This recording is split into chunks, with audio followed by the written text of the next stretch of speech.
And a White County landowner says a solar company is not fulfilling its promises to him and his neighbors. That's turning some in the area against solar fields. News 8's government reporter Garrett Bergquist shows us the damage landowners say could have been avoided.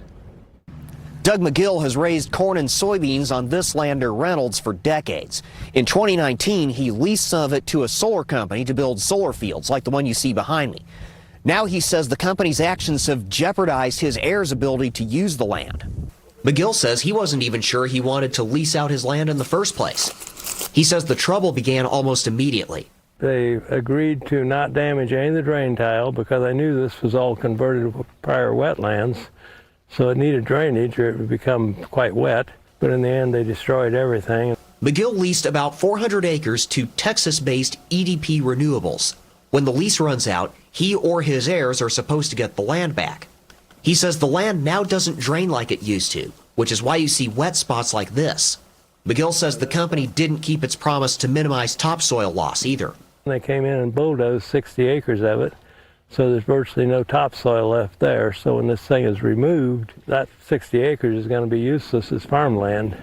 McGill says he and the company agreed on language dealing with matters including drainage and topsoil.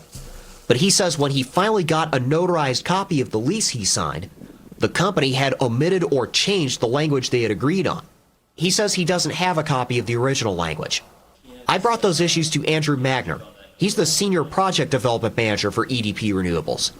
He says while he can't comment on specific cases, the company works out conditions with landowners as part of a lease option agreement prior to signing an actual lease. Any changes to a lease option and/or lease would have to be mutually agreed upon by both parties. And we would go over the details of that change, show the landowner before signing what those changes are, and then work to mutually execute both documents. Magner says the company does studies and models on drainage and topsoil before it begins any projects. He says company officials take landowners' concerns into account. He says local land agents usually handle negotiations on the company's behalf. Contractors handle construction. They follow all the local, state, and federal guidelines when it comes to notarizing agreements, documentation, witnessing. They are beholden to the same statutes that we are. Well, it's been stressful on me. I mean, I tried to get the bulldozing stopped and could not do it. They said they're going to do it whether I liked it or not, and so they did. McGill says his experiences and similar ones by his neighbors have made them wary of further solar and wind farms. EDP Renewables pays McGill $800 per acre for the land on which they built the solar panels. He's still able to farm all the land he did not lease to the company, but he says the drainage issue still worries him.